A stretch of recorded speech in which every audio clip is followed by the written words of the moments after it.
Creative Fabrica has an AI generating font tool. Here I've created simple handwriting font. Looks pretty great. Here is my I Need Glasses font. Here is my sci-fi font. I have an elementary school font and my shotgun font full of holes. I'm going to show you how you can do this right now.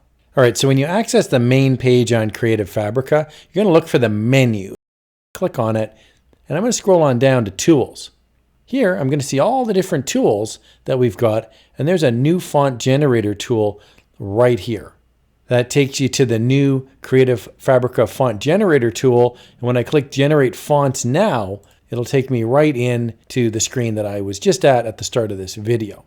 If you go into Creative Fabrica Studio, you're going to see the website looking like this, and you're going to see a bunch of tools down here at the bottom. A font generator tool, background remover, vectorizer. I'm going to click the font generator tool, and that will take me here as well. All right, so this screen has a lot going on here, so I'm going to break this down right now. To create your own font, I'm just going to zoom in here a tiny bit.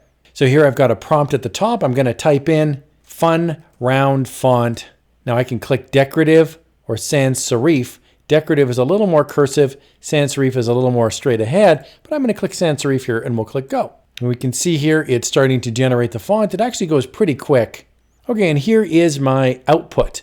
Now I can hover over the font with a color tester so I can see how it looks if I were, say, using it for a website or a t-shirt. I can also type in custom text so I can change, and in real time it will update. So that's pretty cool. And I can also rename this font to whatever I want. So up here at the top, you'll see it says My Sans Serif Font. I'm going to click this little edit button, and I can actually type in what I would like this font to be. So I'm going to call this font Zen Watercooler Font, and I'll just hit enter. So this looks pretty good so far. I'm happy with this. But if I don't like a certain letter or number, I can actually change it. So what I can do is scroll down, and I can pick individual letters. So let's say, for example, I didn't like the letter A. I'll click it. And now the letter A is highlighted, and I can click the regenerate button, and we can see it's changed the way the A looks. Now, if I don't like that, I can go back with the little arrow here to the original glyph. So you can have options here. You can regenerate multiple times, and then you can scroll through and pick the glyphs that you would like.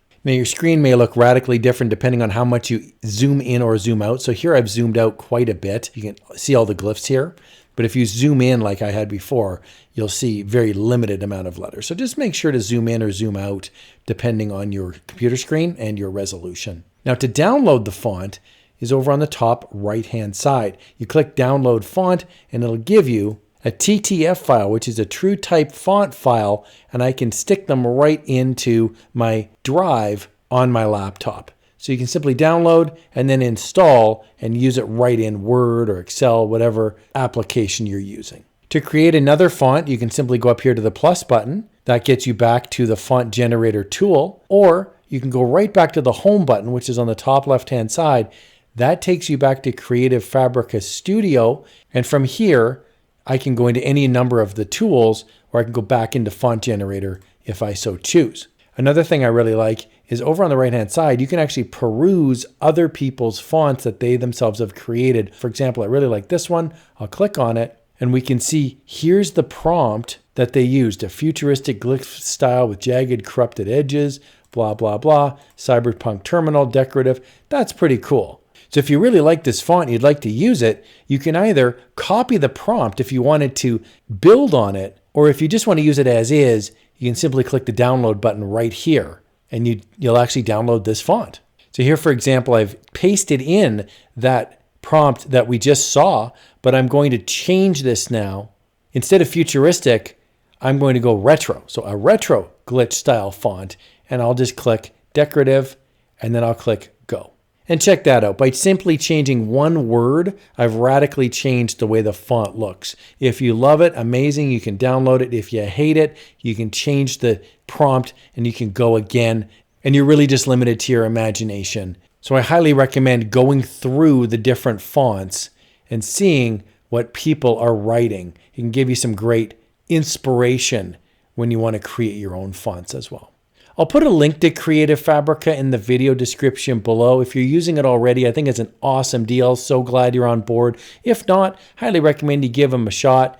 Just a heads up, the link is an affiliate link, and that just means if you click on it and you purchase Creative Fabrica, I would receive a small commission. I use Creative Fabrica a lot. As you can see here, there's a lot of different tools that are included, and it's really fun to use. Hope you found that helpful. Here's another video where you can have some fun using Creative Fabrica.